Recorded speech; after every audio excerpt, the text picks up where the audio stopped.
A very good evening to you all and welcome to the Hellenic Center.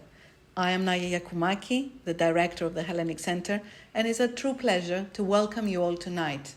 We have a full house and the response and turnout, especially on such a beautiful spring evening, is a testament to the caliber of the three distinguished speakers we have with us tonight, all of whom have had a tremendous impact on the arts in the UK and worldwide.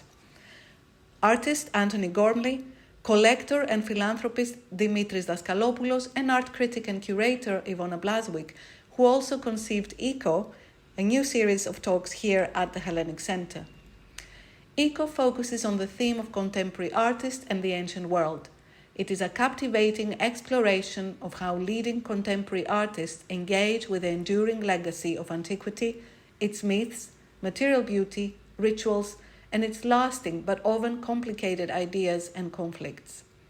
It is part of our ongoing efforts to showcase the richness of Hellenic culture, past and present, its global connections, a mission which is supported by the generous donors to our cultural fund. The ECO series launched with British artist Tai Shani in October, and for the second talk of the series, we're incredibly privileged to bring together this eminent trio of speakers. Together, they will discuss the remarkable commission by Dimitris Daskalopoulos' Neon organization for the archaeological site of Delos in 2019, in which Antony Gormley reimagined the relationship between contemporary art and ancient history with the exhibition site, co-curated by Iwona Blazwick and Elina Koundouri, director of Neon. After the talk, there will be time for questions, followed by a drinks reception upstairs for a chance to continue conversations and raise a glass. We are also delighted to have copies of this remarkable publication documenting site, which is a beautiful record of this extraordinary commission. They will be available for purchase after the talk, and Antony has kindly signed some books, so you will be getting a very special copy.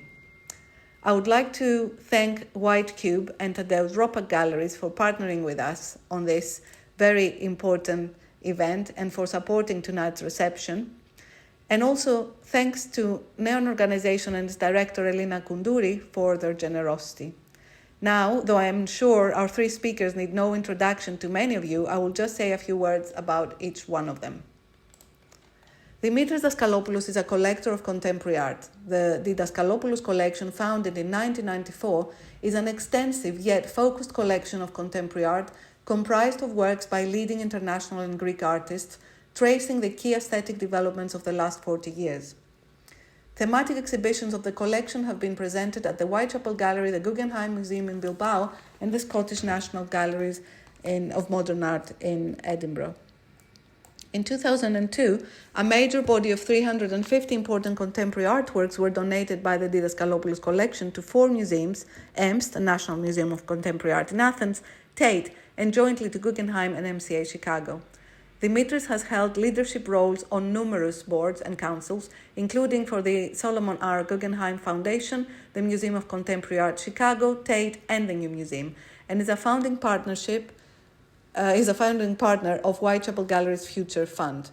His contributions to the arts have been recognized with major international awards, too numerous to list here, but including being awarded an honorary OB in recognition of his services to the arts and philanthropy in 2023.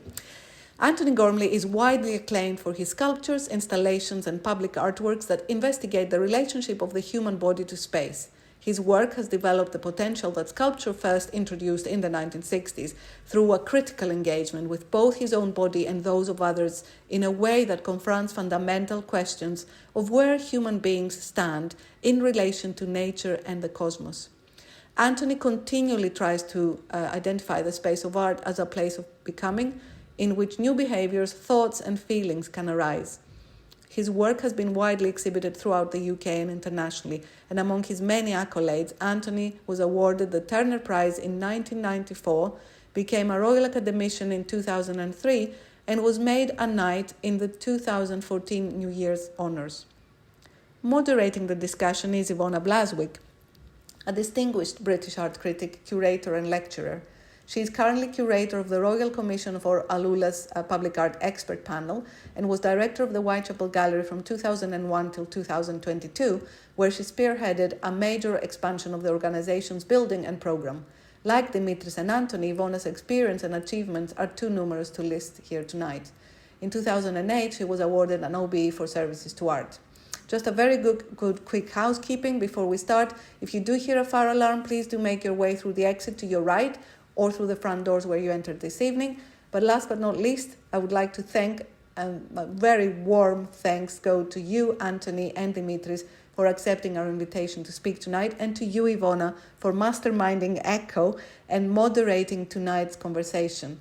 And now, without further ado, over to you, Iwona.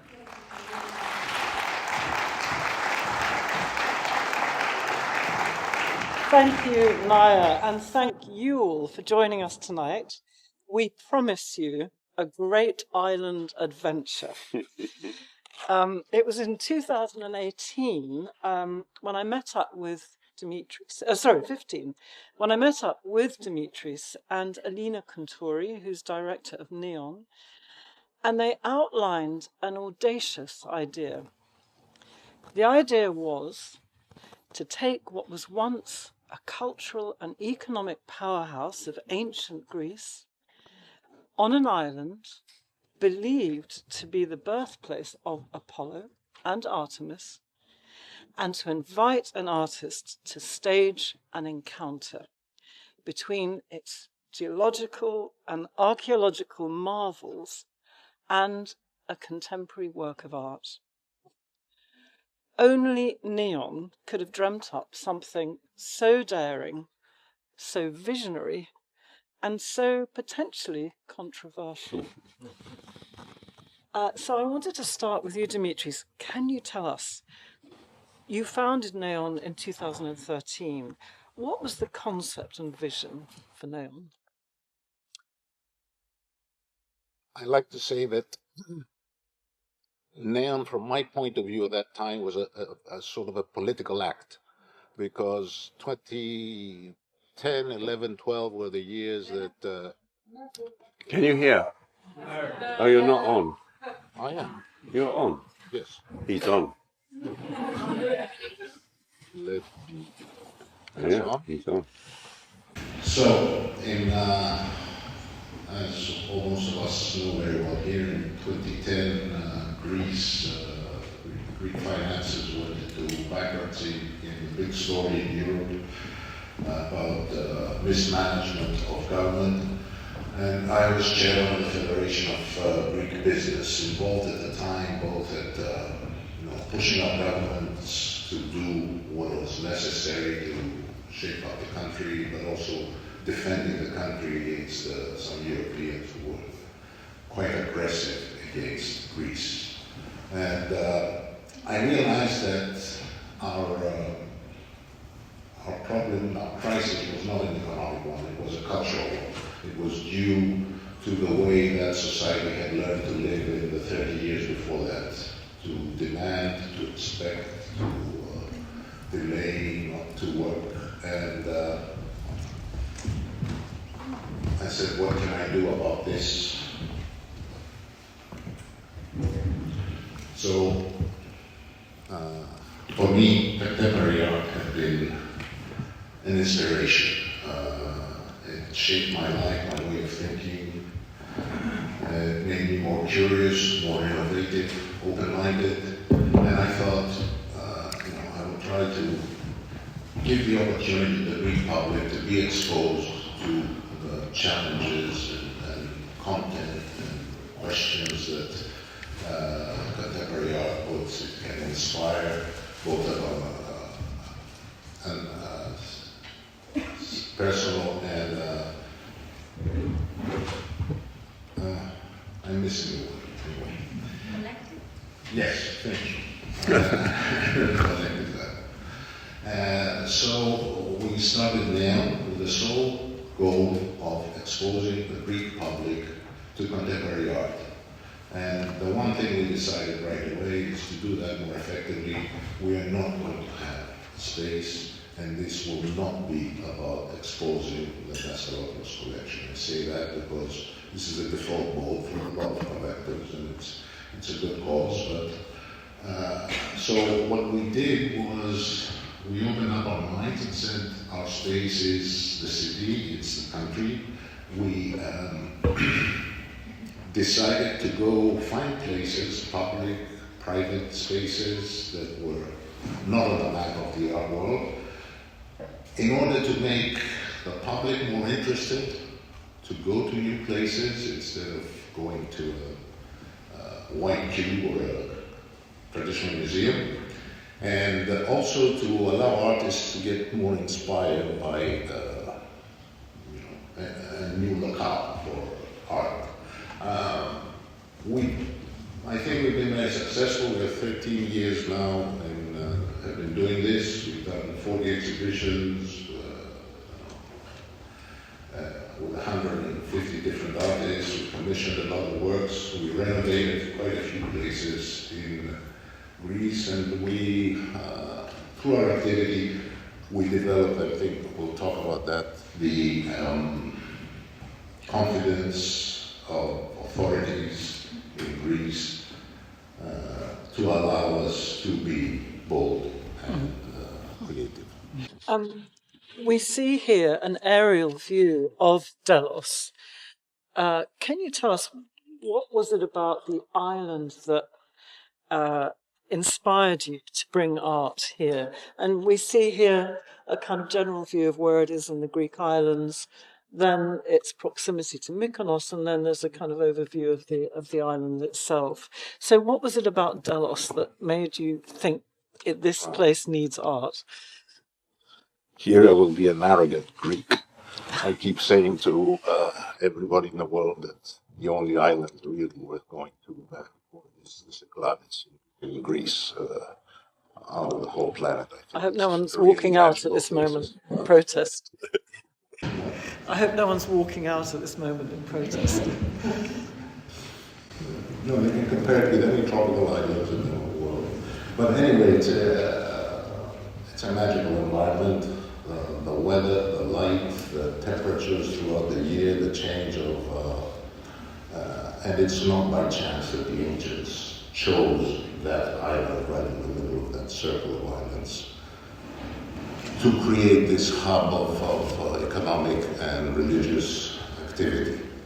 I will say that for me personally, it had been for a while a personal, strong experience. I went there, I was less than 30 years old the first time, and I found myself in a place that we will see and talk about, in a small grotto that is on the side of the main hill.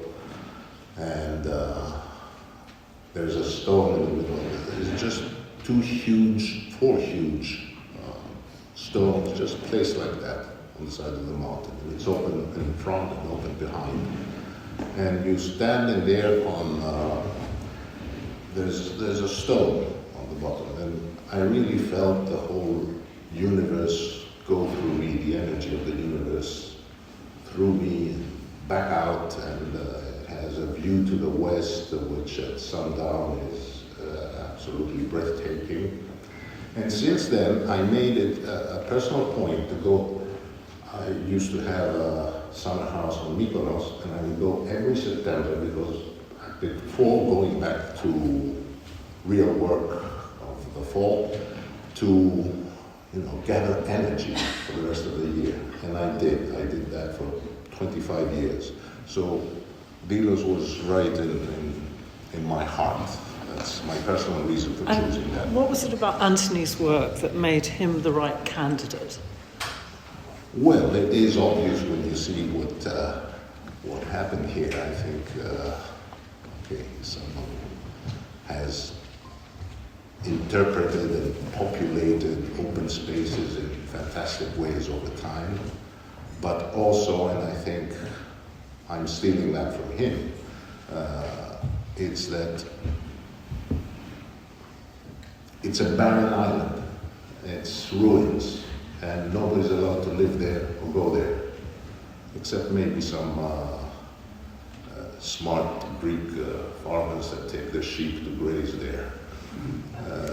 So it's empty, and it was populated by Antony, putting, you know, the human presence in some form that evoked more strongly what this place was or must have been, and why the people that made so many gifts and built houses there and did trade,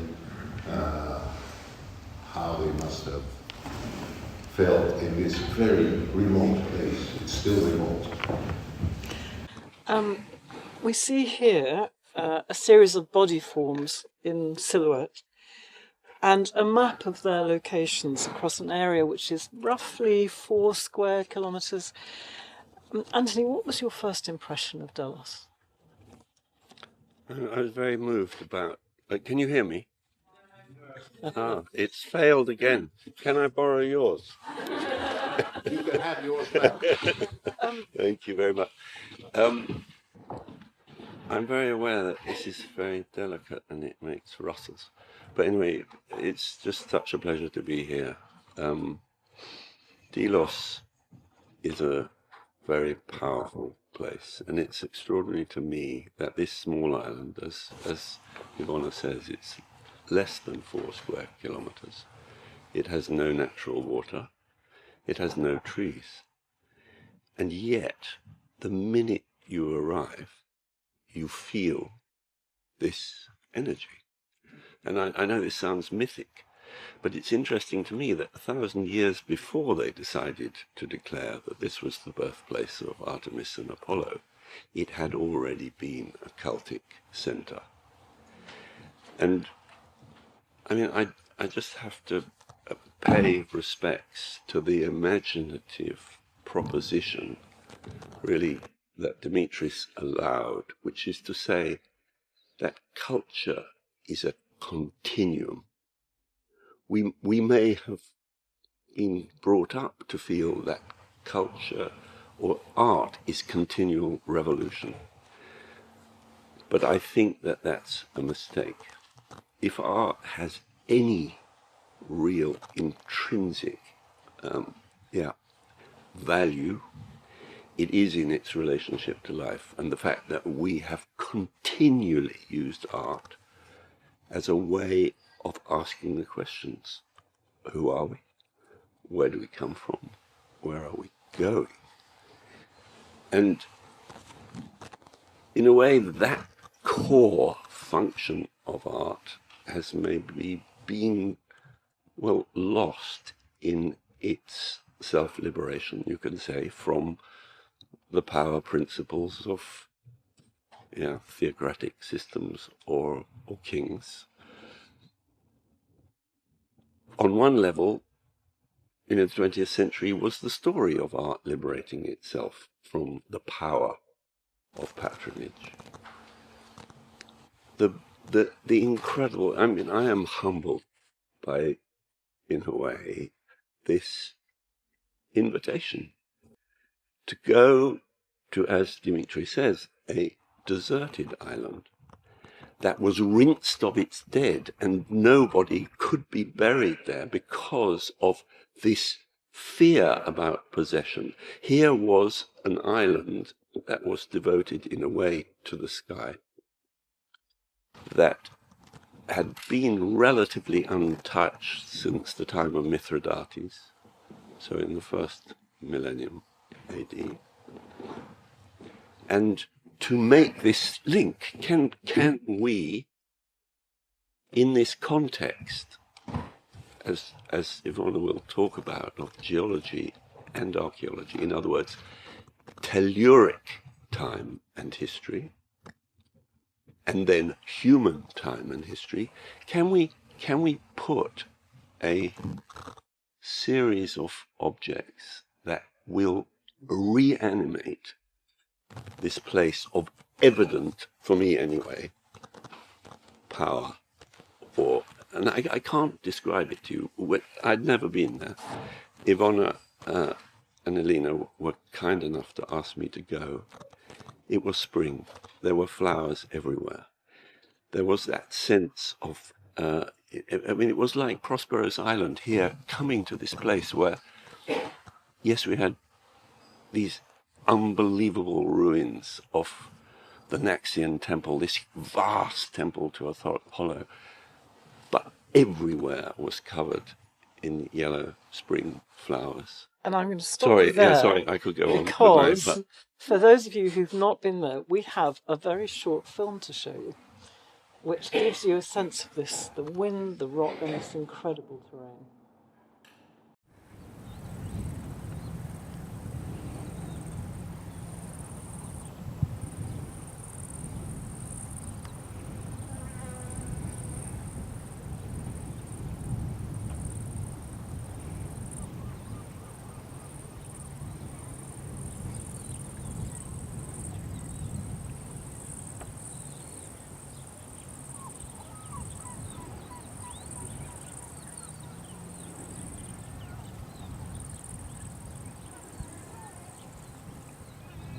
This is not a colonial project. This is not about occupying territory. It's just trying to find ways of allowing what is already here, the richness that is already here, to be seen again, maybe through the irritation of these new mineral presences.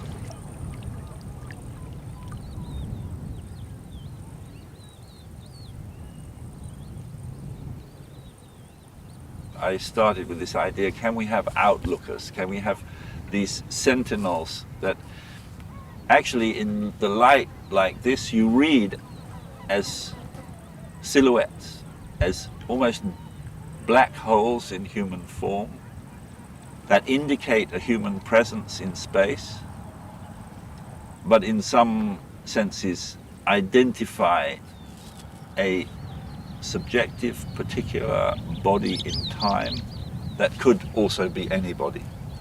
And that idea of making a new relation between the universal and the subjective, between the intimate and the general, I think that was my first step. Let's engage with the geology of the island, engage with its position in relation to its neighborly islands, and think about time, space, and the development of human consciousness.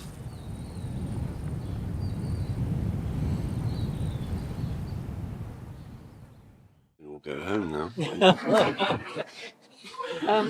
So it's pretty phenomenal, but Dimitris, could you share some of the logistics of delivering this project? Well, the image that you saw there is very rare. It is in spring, sometimes in the winter. Usually there are winds of 25 to 40 knots. And you can only go there by boat, which means that you have to go to Mykonos and then set up the logistics for or even for visitors. They take a boat, which is quite an experience sometimes, especially on the way coming back. I see some heads nodding that have had the nausea of tackling the waves of the Aegean. And it's a place without any infrastructure. And in that sense, it was only not difficult to get to, but also to come out from. So when we went there, we found tons and tons of debris of over the years of actions and archaeological. And we took, I don't know how many tons, I think it was 4,000 tons of stuff out on the boat and brought up, there are some little homes there that were used by archaeologists over time to stay over. Nobody stays overnight except for the guards and the archaeologists when they're there. So a team of Neon moved into that and tried to warm up in the winter because we were preparing for April. And in the end, we brought the works, and some of them, you understand, to get there needed, the team managed to convince the archaeologists, who are very picky in Greece, that some of the works we had to put wooden planks on all the paths to get to the place where the works would be put. and some of them had to be carried by helicopter. So I just want to commend to the people that stayed there and did this. We've been a few times. Including the very plucky pilots who were. No, I remember. Do you remember that moment when we were putting the piece that weighed the most, which was in the middle of the amphitheater, and the guy, the pilot, who was a brave man, he just said, "This is actually at the limit of our lifting capacity," and there was a wind, and yeah, it was a close shave, is the truth. It had to be in a very particular place. It had to be in the center of that, wonderful half circle of the amphitheater. Anyway, we did it, and I'd forgotten entirely that long process of preparing the island, because in a sense it's so protected that actually getting rid of stuff that the archaeologists had to bring, old equipment and whatever. There was a long period, wasn't there, that Neon took real responsibility for, in a way, clearing the island of past kind of stuff. I mean, that wasn't archaeology. The debris that washes up just out of the Mediterranean is shocking, actually. No one should ever use a plastic bottle ever again. We saw them, didn't we, in their thousands. Yeah. We're going now to speak about individual works of these 29 sculptures that were distributed across this site, which is very rich in terms of its geology. It's a granite site with shingle beaches and coves and cliffs and outcrops, and of course an incredibly rich archaeology, which includes a harbour, a marketplace, a theatre district, temples. Because it was a trading hub, it embraced many systems of belief. So this is a very complex site into which Antony began to situate his work. And these first pieces are really, I think, about orientation. Yeah, it was important to me that I wanted to acknowledge this. Well, really, what I've already talked about, this strange fact that this very unremarkable island, you look at neighbouring Antiparos, Paros, or Amorgos. I mean, yeah, very powerful islands with high mountains and variable vegetation.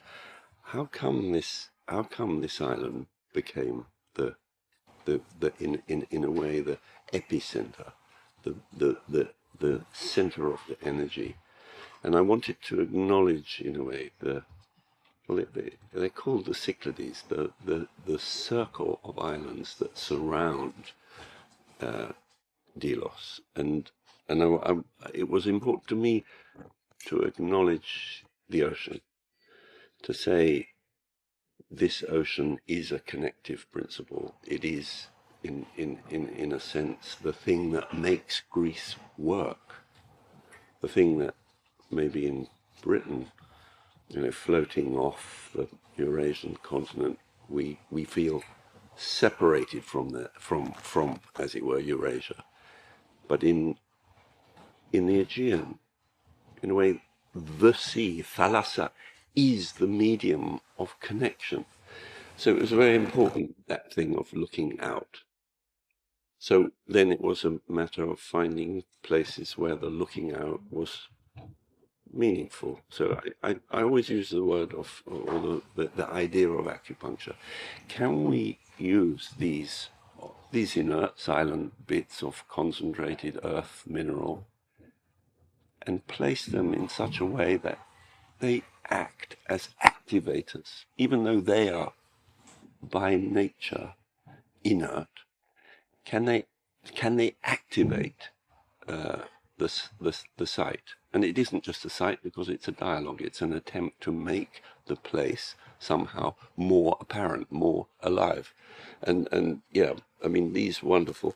So it is geologically really, really interesting. So this is the end of the island that is closest to Mykonos, and it is marble essentially, but it moves into granite. Anyway, these incredible sculpted cliffs, sculpted by the sea, the salt, and the wind. So you can see there's a little fella down there, and he's facing, as it were, the oncoming boats that are coming in from the harbour of Mykonos, which And is the really, waves of the and yes, that's true. And actually, when this came home, that was extraordinary. When this particular one came home, the patina on this work, because these works are, they're a moment of captured human time, but they continue to act in time, and the saline and solar environment on this end of the island was so extreme. So, as Dimitris says, there were big waves smashing up against this cliff and against the work. And but it's then, made of iron. And yeah, it reacts immediately. But anyway, it was really extraordinary because it darkened the main matrix of the surface. But then on there were these very, very livid, very bright red spots. And I had to keep it because I thought this is a unique Delian, patina that wouldn't be possible found anywhere else. The next group of works, which we've called Being Among, really takes the figure into the civitas, into the streets and spaces where many hundreds of years ago people lived, worked, went to the theatre, traded. And we're going to start here with a double figure called Connect. And this is in the harbour. Yeah, which is in a way a late. So this is sort of post-Periclean times. So around sort of 430, say, BC, when this became increasingly like the Singapore of the Mediterranean, and these were little temples, but then also shops, essentially all aligning the whole of this harbour. That is a lovely open harbour. You saw a picture of one of the pieces that I placed in the harbour. But I like this idea that here was a place where multiple languages were spoken, where, wine from Italy was already traded to the Levant. This wonderful sense that here language and commodities of all sorts were exchanged. And that idea of making, in a way, a single work where two bodies have become one object just seemed to, it was a lovely, can you imagine what fun it was for me? I knew that I couldn't make work specifically for this, but then it was like a game of simultaneous equations. I had the I sort of knew what I had that was available at the studio. And then it was about dowsing, it was the most lovely job because we all like wandering, or maybe you don't, but, wandering about archaeological sites and finding things. But to do that in reverse and sort of have, the memory of a work that you had already made, but trying to find the place for it. And anyway, it was such fun. Importantly, you said you did not want to ventriloquize the ghosts of the Delosians. This was something different. You weren't replacing them. These weren't actors. They have a different relationship. Yeah, it was really important to me that these were all, as it were, works that I needed to make. And then I was just looking for a place in which they would be reanimated as much as they animate the place, or that's what I'm hoping, or animate people's reactions to the place.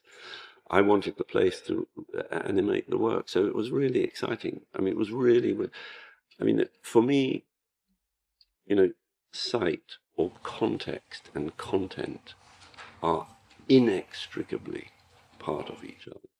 So something like this, which was a work of mine that I'd already made, which was really just this idea of looking at the ground in order to recognize, in a way, that a body is also a place, but then takes its place in the earth. And it was really for me about the earth. And then I found this wonderful frog-filled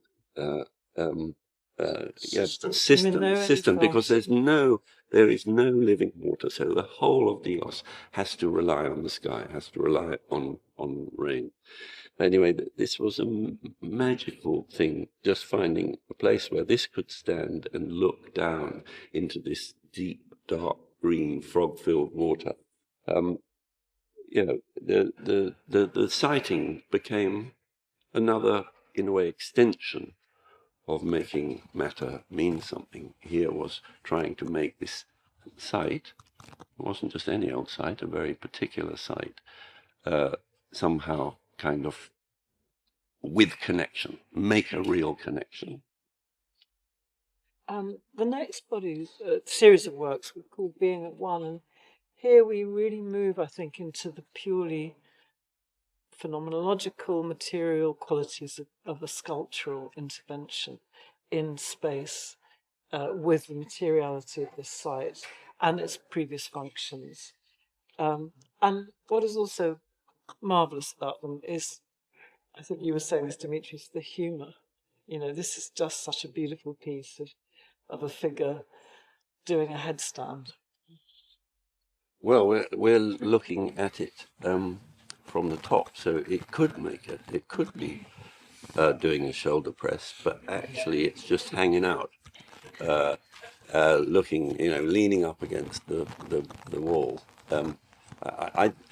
There's something, in a way, sculpture is always about part-whole relations. The whole of Delos, you're aware, there are deconstructed columns where you see them laying out on the ground, and that the invitation for you to reconstruct, for instance, the great Neptune temple to Apollo, because it's all there. You've got the styla base, you've got all of the columns, and you're invited as a visitor to kind of reconstruct this whole. We know from, the writings of Strabo, of Thucydides, what the life of that island was. I mean, incredible,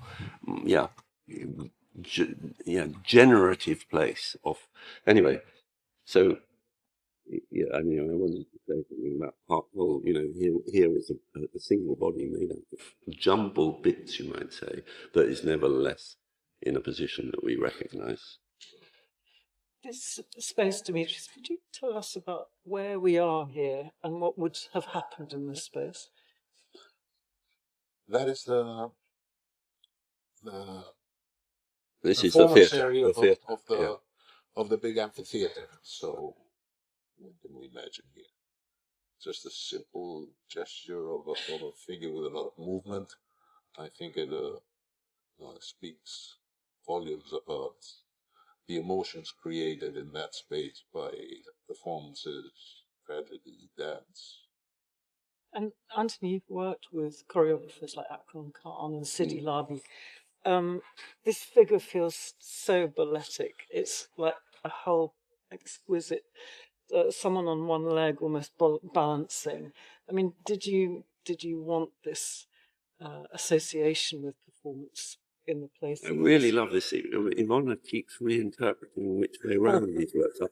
This is actually it's a crouching figure, but turned 90 degrees, so it's on its back. Oh, but I can see exactly what she means now. But I love this, the mutability of the work.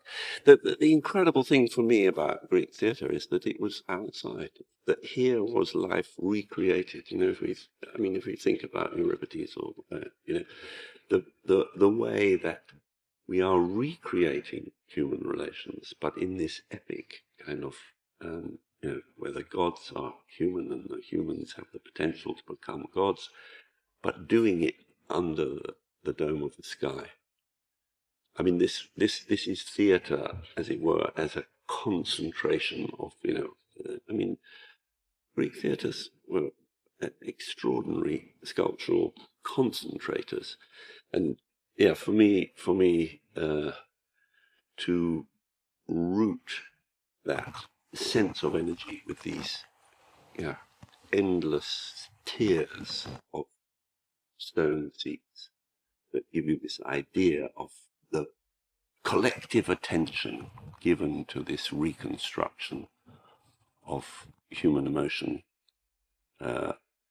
played by these archetypal forces of gods and man and animals. And yeah, but this is the one that almost didn't make it. This is the one that was the heaviest sculpture that was really testing the helicopter pilot's ability, and it was really extraordinary that we couldn't move it. Once down, it was down. And anyway, I was so thrilled that this found its place, and when it got there, it did what I was hoping it would do. Again, over to you, Dimitris. This was a trading town, and what commodity was being traded here? Money and prey, I think. And bodies. So, But, yeah. I won't speak about specific artworks, presence of the artist. I said in the beginning, I just booked the best sequel. This is the agora of the competitalists, and yeah, Strabo talks about 10,000 slaves being sold in this very site, and we're talking maybe about 140 BC. This is the time of really the end of the Seleucid Empire, where there were Persians being sold as household slaves. And for me, this, yeah, I didn't. It was very important to me that this wasn't, this would have been awful. You could have tried to illustrate that. I wanted to do something else, really. Allow for the emptiness of this place and that memory of Strabo's kind of report about what went on here to kind of resonate. And this single body form that in some senses is collapsing into itself. And I guess, I suppose the story of human civilization is also a story of barbarity. The industrialization of slavery may have been its most humane, and we may say that both Roman and Greek household slaves were actually totally, became part of the family often. The industrialization of slaving in the West Indies was a very, very different form of, you could say, indentured labor and worse. So I guess I wanted to make something that open that question: what constitutes a human, and what were we thinking, in a way? So it's kind of, it's sort of a body that is asking itself, what am I capable of? Maybe I'm over articulating, but that's what I was trying to. I was trying to do something that was internalized and concentrated, that would then be in inverse proportion to the openness of this space. and is the title to do with the vice as a gripping thing, or as a moral immorality? No, I was thinking of the vice. What is a vice? I mean, in terms of a tool that holds things. So this is a body holding, as it were, the head. If we think of the head as the locus of our neurological and reflexive capabilities, holding the head in the vice of the body. I'm now in danger of making this into some dualistic kind of icon. That's not my point. I guess I was more interested in this, I suppose, a body struggling with it itself somehow. And of course, agora is the origin of the word agoraphobia. And I think that was another powerful sense which these figures have such an extraordinary psychic power around them. And I think the contrast between this huge open space and then this enclosed figure made that even more powerful. Yeah, I guess,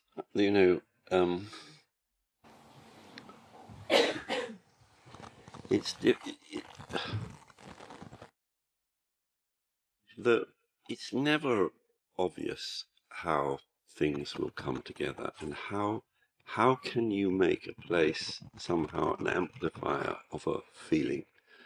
But I hope that worked. I wanted to put this slide in only because, I mean, in a way, these are just objects. They are just things in a world full of things. And I didn't. You could say that everything you've seen so far is still standing on its feet, or more or less. It's not quite true. I'm always wanting to say, no, it's just a thing in the world. We've got to acknowledge its thingness in order for you to then, in a way, do the job of animating the thing. So for me, to put, this body that could have been standing upright, but leaning it like an old broom against the wall, was really important, so that we just reinforce, no, these are just objects. These are just objects in the world made of things. And I just wanted to put that kind of as an antidote to the figure vice in the agora of the lists. This is the magical place of Dimitri. The inspiration and energy. And what's the name of this location? Well, it's called the Andro Kynthou. Well, Kynthos is the hill there, top of the hill. On the side of that, I think most visitors there miss that place, and I think it is the epicenter of what made this island so attractive. That's where it's all expressed in there, and that is that stone that I was saying that I first stood on and felt this energy. And it's known as Hercules Grotto. And we somehow expect Hercules to be holding something up to be, and this figure is almost the opposite of that. But I just think this is incredible. So this is quite a late developed period in terms of classic Greek sculpture, where they decided to go back to Mycenaean architecture, and it's utterly brilliant. So these are two pre-existing rocks. I mean, just a chasm in as it were the ore condition, geological condition of the island. And what have they done? They brought in, say, 6 of these megaliths, these big rocks, and made this roof. And it's, I mean, I followed this man in realizing what a potent place this was. It was like talking about what do we need, us furless creatures? We need shelter. We have to find that shelter in the earth. What is the next step from finding the shelter in a cave? It is, in a way, accommodating or using the in a way, pre-existing affordances of what already exists. And I've just been to Malta and seen Hagar Kim, another extraordinary example of this ritualized idea of making a place for human existence. But it's more than that. It's also a place of contemplation. And it's so, for me, to hear Dimitris' story of how he felt the energy of this place as a kind of revitalization of himself and his purpose as a human being. And that's what architecture can do. We've forgotten. I think we've forgotten in in a way, acceptance of architecture as a machine for living, we've forgotten about that other purpose, that actually architecture can ground us, can reroute us to place and to telluric energy. And this was revelation to me, this place. We're going indoors now. Antony, you've talked about the influence on your work of kuroi, which are these Hellenic statues of straight-backed youths with one foot forward, and you describe them as a prophecy of Western art, a product of everything that's already happened and the seed of everything that will happen. But this work turns its back to these statues. Why did you decide to place shift here? Face well, down I think it goes. It's perfect kind of complement to what I just said. That thing that in the end it's more important to like reassess our relationship to the planet than it is to make a still in a marble movie. I think that the interesting thing is the Kouros comes from the kind of Middle Kingdom Greek, Middle Kingdom Egyptian guardian figure. And what's interesting, and Giacometti picks up on this, where you have the gesture of walking, of locomotion, but both feet are flat on the ground. So it provides the idea of movement, but doesn't try to illustrate it. And this is really important to me because, in a sense, the mistake, so far as I'm concerned, with the great development of Western sculpture, is the idea that actually the greatest challenge is to somehow manage to still movement and be, and there are fantastic examples. Think of Gian Bologna, think of Bernini, Daphnis and Chloe, the moment she's turning into a tree.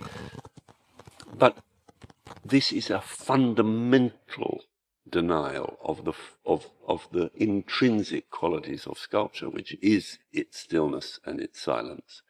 So I wanted this work in this context of that very story of the Kuroi then leading on to the Nereids and everything that in a sense we know that became a focus for the development of sculpture in the Renaissance.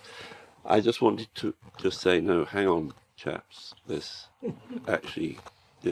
remember the planet. Let's remember that sculpture's real ability is to reinforce place, to reinforce our relationship to the earth, to this. We all exist in bodies, and we live on this body that is a body in space, which is this marble planet. And for me, this is becoming more and more urgent, that thing. Let's use sculpture to reinforce our utter dependency on this extraordinary, so far as we know, unique phenomenon of a living planet. Dimitris, Neon worked closely with the Ephorate of Antiquities. How did you persuade the archaeological community to become involved in it? Mundane, inspirational words. I think after 13 years of being active there, I said I started with a vision of providing the ability to the Greek public to get inspired, to get by contemporary art.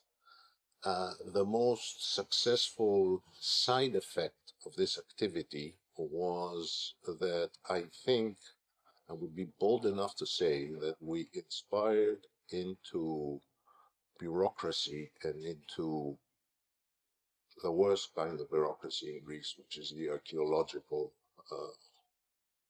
clan, I would call them. The belief that they are basically innovative and they do have the ability to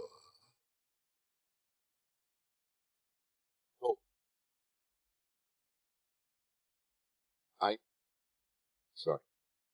I never really expected that, because anybody Greek here or anybody who knows Greece, Italy, and the impact that archaeology has on the minds of people and on the bureaucracy that follows that, the usual way that these bodies address any activity is, no, we cannot do that, because my instilled to them was the idea that start with a yes, say yes, provided that we make sure that 1, 2, 3, 4, 5, 6 doesn't happen. And it was really, in the end, I would even say that this Delos itself came by Athanasoulis, who is a person that the chief of the effort of the Cyclades, who is nothing like I described before. He's We couldn't have done it without him. Yes. He was just visionary guy. Yeah. We started the discussion with him carefully to say what we can do with the various archaeological sites in his effort in all the Cyclades, and together with him we quickly went to the idea that Delos is the place to do the first big thing. So I'm really happy that now we have a good relationship with the archaeological authorities, and they've given us a lot of permissions. But the biggest advantage for me is that these people and the wider society is accepting now that our archaeology must be protected, but not from innovation, not from the future, not from today, but okay, from destruction, yes. And we can do that when you take care. Which leads us neatly onto our last or penultimate theme of emergence. Obviously, I think in Greek mythology, the notion of metamorphosis is central. And the next two works we're going to see are really examples of how a single figure mutates. And here you see it doubles itself in one on top of the other, echoing these columns. This was an amazing experience of watching a figure become analogous with an architecture of the column itself, which itself is such a foundation of our concept of sculpture. Yeah, I mean, for me, it's maybe simpler than that. We've all played as children with wooden blocks and seen how high we can get them before they fall. We've all played Jenga more recently, perhaps. But so here, this is just a stack of blocks. They share one head, and they become, in a way, a mirror of each other. So you could say, well, you know, this is an old theme, so this is kind of Narcissus on the one hand. But then it's also talking about what columns are. You know, and Delos, as I said earlier, is full of these deconstructed columns. But I, you know, right from the I'm this whole thing of emergence, the distinction between, in a way, the immanent and the apparent. This is something that is really very, very important for me. I don't want to illustrate. I want, in a way, the viewers, the beholders share to be able to occupy the space. So there's no attempt really at representation. But the omphalos and the raising of simile, this really deep, I guess, chthonic ritual of spring. It's a good time that we're talking now in that, you know, today, 19 degrees, really felt it. You know, spring that has been giving us the slip. Suddenly today was really there. And this I guess, feels like a chrysalis. Feels like so yeah, this is the one where two American visitors say, honey, I really don't get it. Is this the god of poop?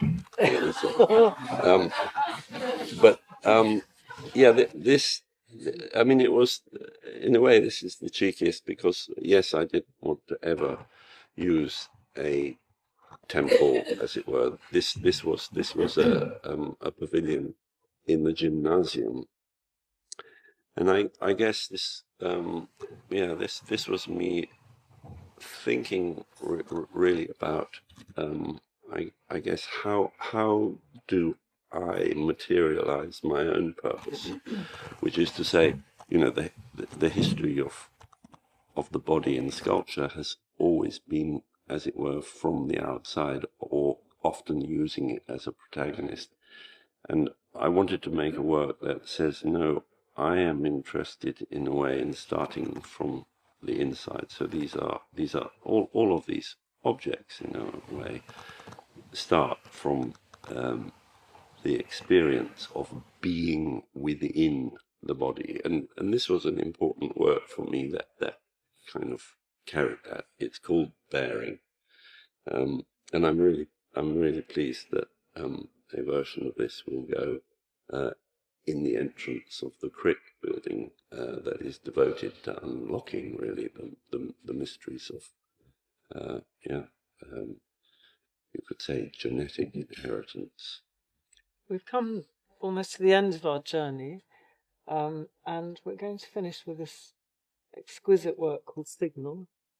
So this is Mount Kintos. This is the most magical stairway that is just cut into the side of this low mountain, you might say, but it is the mountain Kintos of Delos. And from it you look out and you realize from its peak how this epicenter of the Cyclades really owns its identity. Hello. Sorry. Did he give us the slip? Something. It's a mystical moment. We had another image, But never mind. I mean, I think that with this and the work that I placed in the grotto, I'll just say something about this form, which is really just trying to say, can we think of the body less as an object and more as a kind of area, a device that both receives and transmits feeling, thought, emotion, and for me to put this, so we have the outliers that were all in the ocean, and this is more or less at the highest point, but also at the center of the island. Can we use this as a kind of antenna that then tries to, in the same way that that work that Weiss in the big agora dealt with that open space, this deals with the infinity of the sky. And here is this tiny, fragile thing that has some human characteristics, but in a way asks us to think about where we finally belong in terms of space and time. We've seen a number of different works. What was the experience of the whole? Because you're navigating all these different terrains and contexts and weather conditions and so on. How was it? How was your experience? I'll go personal again, because one of the great advantages of having initiatives like this is that you get some personal pleasure and real important experiences, and I will talk about two here.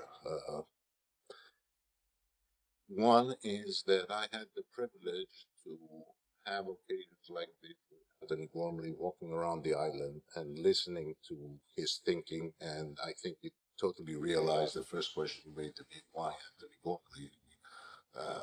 Thankfully, it was the absolute right decision, because it has this kind of thinking behind it. And I remember one time, I don't know, Antony, if I will say the exact works, but we were walking up there while he was thinking of what to do, and I said, "How does it feel? What are you going to do?" And he said to me something that, I was etched in me now. He said, "In this place, you can only whisper with awe." So I think, we say 29 sculptures, a lot of iron, etc. But what was done finally on the island was, a whisper of respect and renewal and everything. And thank you. Thank you. And a little other experience, we used the privilege of having better access on the island to ask one day the permission from the archaeologist to stay over late with my wife. And I had the unique experience up there.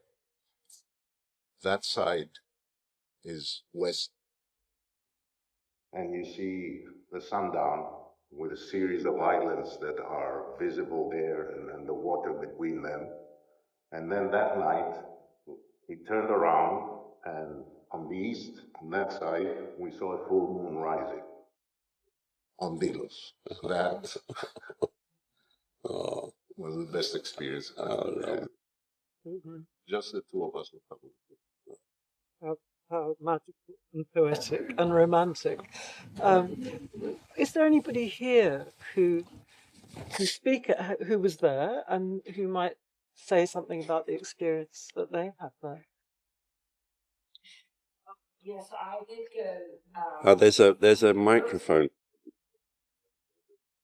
Yeah. Yes, I did go in 2019 to see the show specifically, and I've been going to Delos practically all my life. I've been many, many times, and it was a revelation, the show, and it, I think, very much achieved what you wanted in that suddenly you look at a site that was very familiar, and the whole thing is viewed in a completely different light. And I went all around and found every sculpture, thereby discovering corners I actually had never been to before. So it was marvellous. And I just wanted to ask you, really, when the first time that you stepped foot on Delos and the project was confirmed and you had to find the site and think about how you were going to install it and how you are going to make it safe for the hundreds of visitors daily that go. How many of the sculptures were pieces that were sites that you created for the sites, or each site, or were they all sculptures that you had already? I think we made three. So I think the work in the grotto of Hercules or King Kong, that was made specifically for that site. Then I think that the one in the House of the Dolphins, which we looked at, the one which shares one head and it's a column, I think that was made specifically for the. And I can't remember what the third one was, but I wish that I had more time. But actually, it was a magic thing to. I probably had not a huge choice. I mean, on the whole, I mean, I'm lucky that the works find places. But I had maybe 40 works that I could think of, and yeah, we ended up using 26 of them. Worked incredibly well wherever, however it was conceived by you. It really did, and I thought that it made you think about all those people that had went before and had been there, and I think it was a great achievement. Well, thank you. Thank you. Thank you. Thank you. Are there any other questions? Yeah, please let's have some questions. There's one over here. And then one over there. Thank you. Hi. First of all, congratulations. I mean, I would never expect as a Greek to see an exhibition, a site-specific exhibition, especially considering the archaeological effort. It seemed that it was unrealistic as a target. So it's amazing and congratulations that you created the whole project. And I have a question for Mr. Daskalopoulos. Have you been troubled by the ephemerality of certain projects? By what? The ephemeral element of stuff. We are all ephemeral, and there is a transition in time, but are there projects that you would wish to be kind of long-standing? It won't be able to apply in Delos for a project like this, but has the ephemerality of some projects troubled you as a concept of general? No. As you heard, I donated my artworks to museum because I see time in another sense, not in the sense of my own ephemerality, but in the long term. So I thought the works being in public institutions is something that will allow them to live or to die by knowledge as art develops in the future. In that sense, neon is the opposite. The ephemeral gives you the opportunity to be more creative, to instigate more interest, instead of having spaces that do longer exhibitions. That's the job in museums. And I think that we were very correct in choosing this path for neon because it made us more creative. Thank you. There's a question here. Congratulations from me as well for first breaking new ground with the Department of Antiquities in Greece, something very, very difficult. And secondly, for introducing such an work on the island. I have a question on that. To me, the sculptures you presented were almost complementary to the space, creating a dialogue of what was there and what is now, and we wondering about. And we saw a reminder of the people who were once there or the events that were taking place. And suddenly you've got this sculpture that's leaning against the wall, reminding us that these are all objects, which is almost, it's far different from what was happening just before. So I just wanted to know why did you choose to have such a wall? You're asking specifically about the work called, you're asking specifically about the work called Proc, which was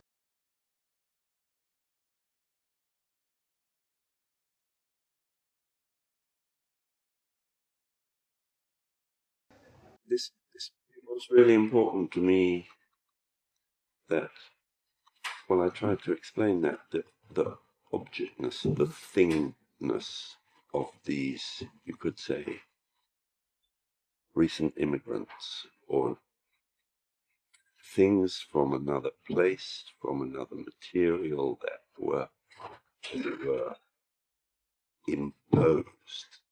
They were just things that, and I mean, this connects to this ephemerality thing. I wanted to say, yes, they have a certain mass. They're difficult to pick up from a single, or even 4 people to lift one of those is pretty impossible. But they're still just things in the world. And for me, that was really important, that where, yes, this was a temporary, what do we call it? Almost infection of this ancient site. And these were provisional. And you could say, well, this is, in a way, what is slightly worrying about our culture, that we've accepted that art take on the role of theatre and make temporary exhibitions, a temporary kind of assembly of things, which then end up in very different circumstances. But actually, that has a very extraordinary effect, I think. I mean, I guess I only said to Iwona yesterday that I wanted that slide to be part of the set, because I think it may, in terms of totality of the installations, it makes the point about how temporary they are. I mean, in one level, everything that we do is temporary. In terms of geological time, in terms of the 13.7 billion years that it's taken to get to this point, everything we do is provisional. Everything that we do is subject to the vicissitudes of time. But sculpture works with time. And I'm very keen, in the same way that I want to use scale, to use time. So while on the one hand I say, yes, one of the primary characteristics of sculpture is that it can make place. It can rivet place in the time of the beholder and in the space of its sighting. But the other is that it can be temporary, and in its temporariness, connect with our sense of mortality and the fact that, we're here for the blink of an eye. On that note, maybe one last question. Okay. There's one, sorry, at the back there.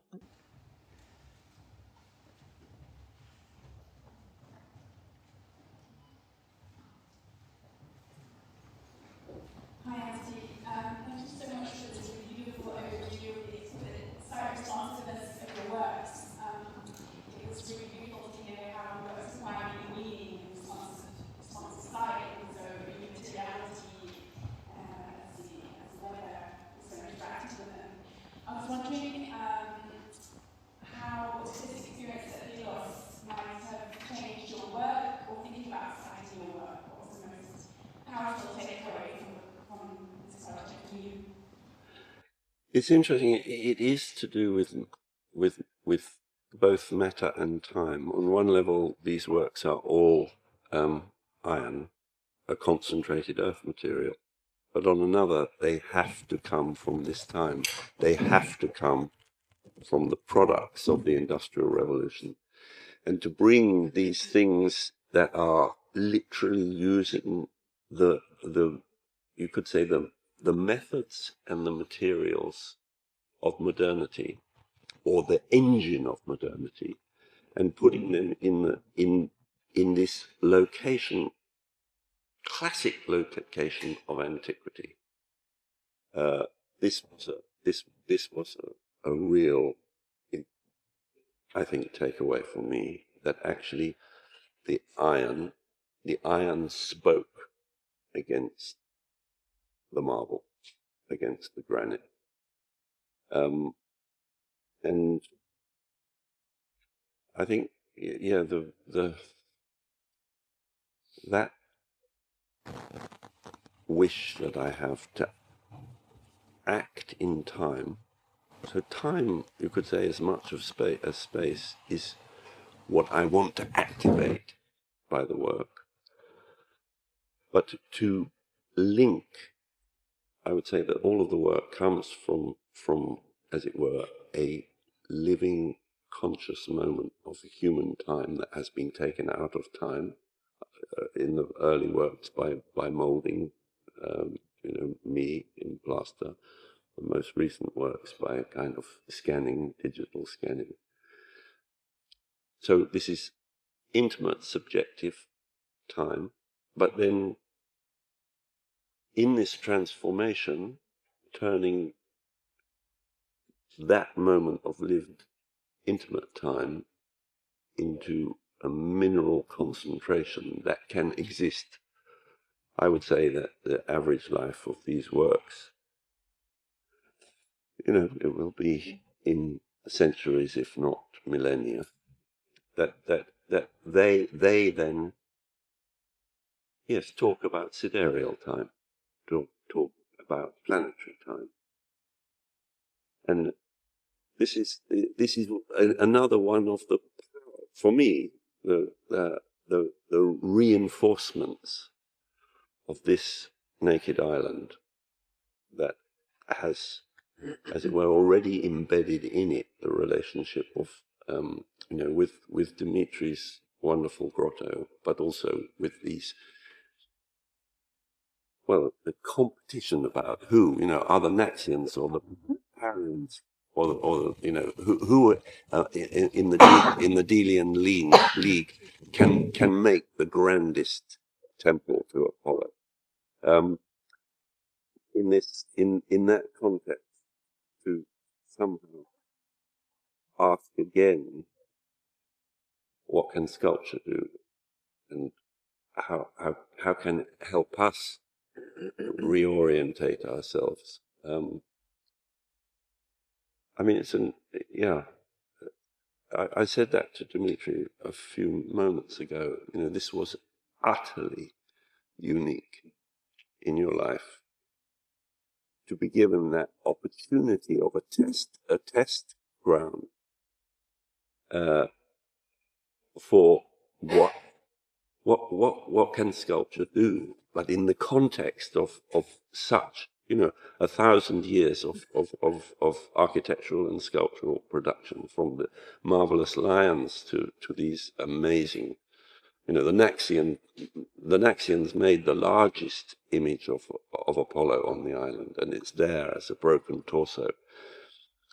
So in a way, embedded in what is already there is all of these thoughts about what sculpture can do in terms of our relationship with other animals, with our relationship with geology.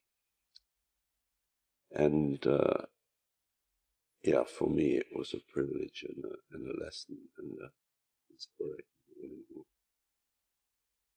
Thank you, everybody, for coming with us on this journey. Thank you, Dimitris. Thank you, Antony, for reliving an extraordinary experience of art. Thank you. Thank you.